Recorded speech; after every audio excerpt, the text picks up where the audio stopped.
le président sénégalais Macky Sall attendu en Ukraine et en Russie. Bonjour à tous, bonjour à toutes. Bonjour Mamadou Diouf, vous allez bien? Bonjour Michel. Macky Sall, le président sénégalais, a indiqué ce dimanche qu'il se rendrait prochainement en Russie et en Ukraine au nom de l'Union africaine dont il assume actuellement la présidence. Aussi, dans les semaines à venir, les chefs d'État africains devraient rencontrer Volodymyr Zelensky, le président ukrainien. Alors Mamadou Diouf, on sait que le président ukrainien a affiché son envie de rencontrer les chefs d'État africains, mais qu'est-ce qui motive ce périple à venir du président sénégalais Macky Sall? En fait, c'est le président sénégalais Macky Sall qui va aller en Ukraine, qui va aller à Moscou, mais c'est plutôt le président de l'Union africaine qui va y aller. Puisqu'il l'a dit lui-même en parlant, et il faut rappeler également qu'il s'est déjà prononcé sur cette question. Il a déjà eu, courant mars, le 9 mars 2022, un entretien téléphonique aussi bien avec Vladimir Poutine qu'avec le président Zelensky. Et il avait envisagé d'y aller. C'est une question de calendrier qui a fait que jusqu'à présent, il n'était pas encore parti. Maintenant, c'est important qu'on entende la voix de l'Afrique dans cette affaire. C'est vrai que nous ne sommes pas directement partie prenante dans cette guerre, en principe, ni d'un côté, ni de l'autre. Mais dans la réalité, nous, on cherchait à faire des plans de sortie de crise après Covid. Mais cette guerre est venue nous assommer dans une certaine mesure, avec des augmentations de prix, des risques de pénurie. Certains même parlent de risques de famine au niveau de l'Afrique. Ben, il y a de quoi effectivement savoir qu'il faut anticiper, aller voir comment faire pour que l'Afrique joigne son effort aux efforts des autres pour que la guerre soit résolue par la négociation et qu'on puisse atténuer les souffrances des populations africaines qui sont en lien avec cette confrontation qui ressemble à du Russie-Ukraine, mais qui dépasse largement cette confrontation entre deux pays. On a vu tellement de visites en Ukraine. La dernière en date, si je ne me trompe pas, c'est le chef de l'État polonais qui était à Kiev. Alors, quel sera l'impact de la visite du président de l'Union africaine, justement, en Russie et en Ukraine? Je me dis que si le président s'en tient à ce qu'il a dit, pourquoi l'Union africaine n'irait pas dans le sens de tenter une médiation? La Turquie l'a fait, et pour moi, la Turquie ne pèse pas plus lourd que l'Union africaine. La Turquie a réussi quelque chose, puisqu'ils ont réuni des gens, ils ont même réussi à réunir des ministres, ils ont réussi à faire un certain nombre de pas. Il ne faudrait pas que les Africains se sous-estiment en la matière. Et je me dis que le président Macky Sall a la trempe qu'il faut. Obama est venu le voir au Sénégal. Son déplacement sur la Russie, il en parlait alors que c'est le premier ministre allemand Olaf Scholz qui était en visite au niveau de Dakar. Le premier ministre canadien Trudeau est venu le voir. Oui. Lui, il est sorti également aller voir un certain nombre de présidents. Donc ce n'est pas quelqu'un qui n'a pas la trempe qu'il faut pour pouvoir s'adresser au président Poutine, pour pouvoir s'adresser également au président Zelensky.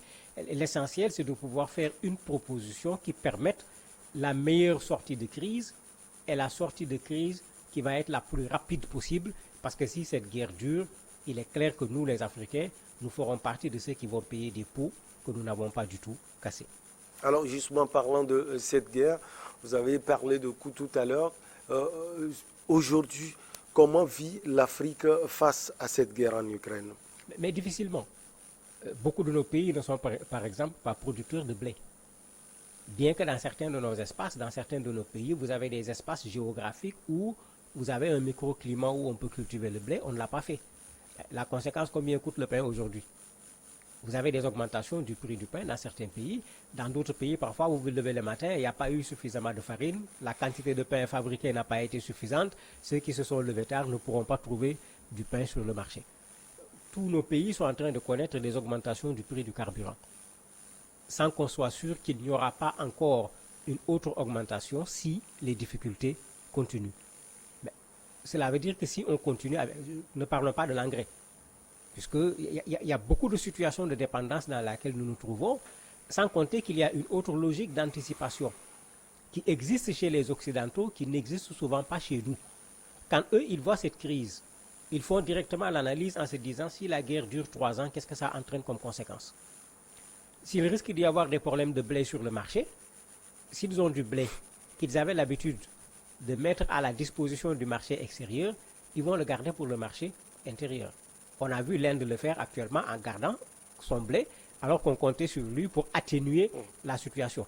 Donc, au-delà de la crise, vous avez d'autres pays qui font des calculs, d'abord de sécurité alimentaire, de sécurité sur le plan énergétique, etc. Et en faisant ces calculs, ces pays nous devancent sur le marché mondial, prennent ce qui est disponible, et ce qui nous était arrivé avec Covid, c'est ce qui risque de nous arriver après.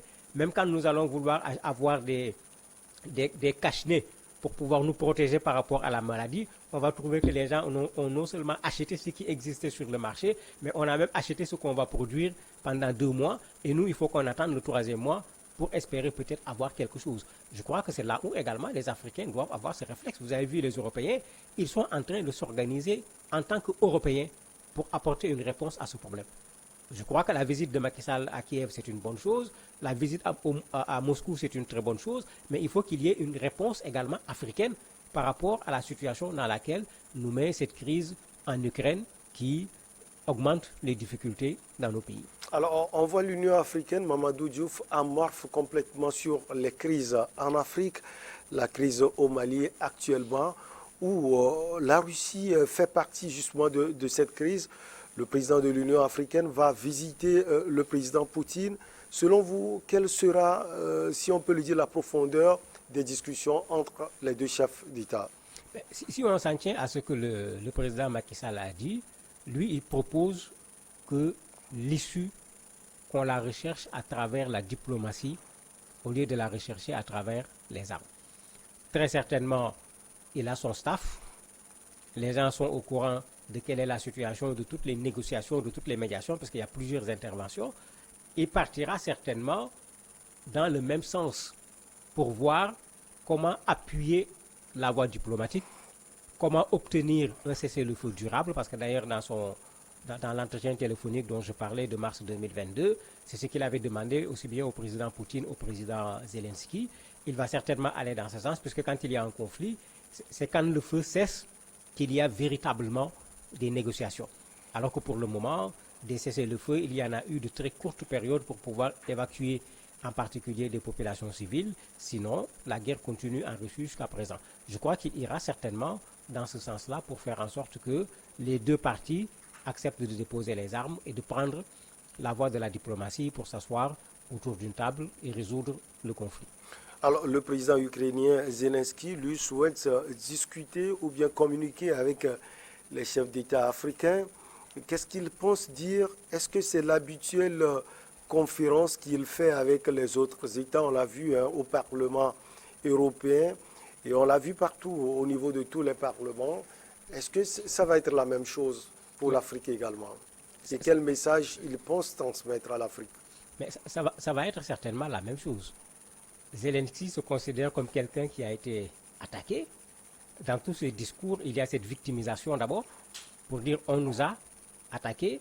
Ensuite, il fait sa campagne contre la Russie, puisque dans tous ses discours, il y a cette campagne contre la Russie. Et après, il dit aux gens, aidez-nous avec des armes, etc. Quand il s'adresse aux Occidentaux de façon générale, c'est les 3 éléments qui constituent son discours. Mais s'il s'adressait aux Africains, ce serait la même chose. Il y aura certainement la victimisation. Il y aura également cette façon d'avoir les pays africains de son côté. Parce que n'oublions pas qu'aux Nations Unies, tous les pays africains n'ont pas condamné l'attaque de la Russie contre l'Ukraine. Il va essayer d'avoir plus de gens pour que d'un point de vue diplomatique, qu'il gagne davantage par rapport à Poutine. Bon, du point de vue des armes, je ne le vois pas quand même demander aux pays africains de lui fournir des armes, leur demander peut-être un soutien diplomatique, mais je ne le vois pas leur demander des armes. Et c'est ce que, à la limite, beaucoup de présidents africains et de parlements africains avaient compris, raison pour laquelle il n'a pas obtenu gain de cause, parce qu'un parlement africain qui s'ouvrait à Zelensky prenait position carrément contre la Russie. Et une bonne partie des pays africains sont en train d'éviter de se retrouver dans un camp ou dans l'autre, puisque n'oublions pas que c'est vrai que la guerre, elle est récente, mais avant cette guerre, il y avait une autre guerre qui ne disait pas son nom contre la Russie, menée par un certain nombre de pays. Mais quand tu rentres dedans, c'est comme si tu prends parti dans ce conflit, et je me dis que nous n'avons véritablement pas intérêt à prendre conflit dans cette guerre entre l'Ukraine et la Russie.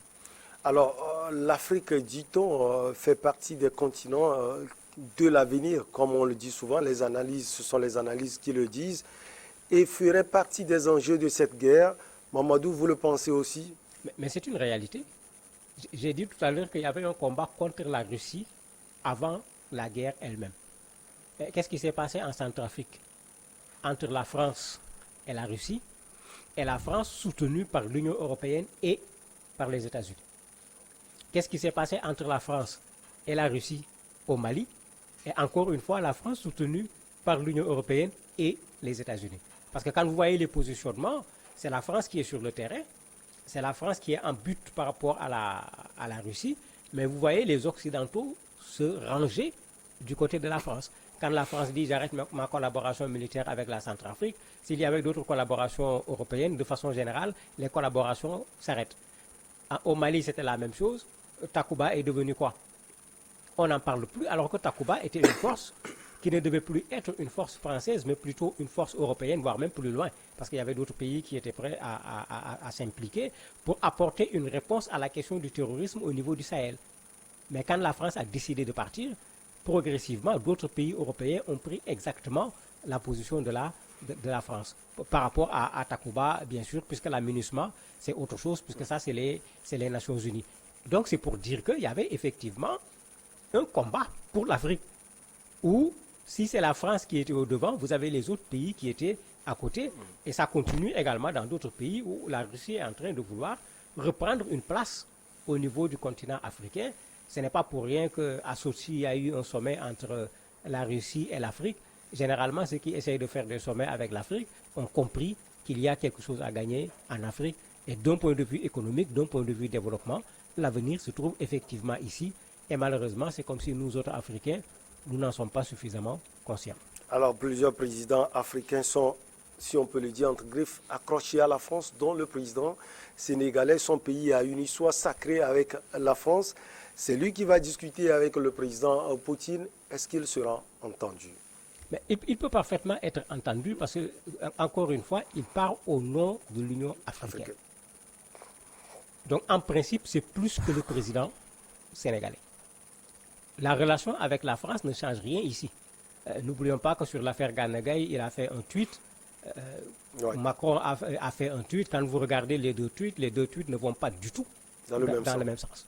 Donc, ce n'est pas quelqu'un à s'aligner sur une position de la France, d'autant que s'il le faisait, c'est les Sénégalais qui se leveraient les premiers contre lui. Mais quand il fait le contraire, quand il prend de bonnes positions, c'est les Sénégalais qui se mettent les premiers à s'aligner derrière lui pour le défendre. Et je crois que sur cette question de la Russie, il a le peuple sénégalais derrière lui. S'il pouvait avoir le peuple africain derrière lui, parce que c'est l'Afrique qu'il représente véritablement, cela donnerait plus de poids à la démarche qu'il va apporter, mais qu'il le fasse sous la forme d'une démarche africaine, pas d'un Sénégal en relation avec la France, mais de quelqu'un qui représente le continent africain, qui, dans un conflit, vient apporter sa part dans la médiation pour résoudre le conflit, mais le faire en regardant également où se trouve l'intérêt de l'Afrique. Parce que dans l'attitude des autres, même quand les gens font de la médiation, ils regardent leur intérêt. Vous avez vu des gens sanctionner en prenant compte de leurs intérêts, en disant on sanctionne ici, on ne sanctionne pas là. Donc, mais il faut qu'ils fassent exactement la même chose, en faisant en sorte que, dans sa démarche, dans sa proposition, que l'intérêt de l'Afrique ne soit pas oublié. Mamadou Diouf, merci infini à vous. Vous êtes éditorialiste. Luc Abaki, le journaliste togolais, est déjà en place. On va marquer une petite pause et derrière, on le reçoit.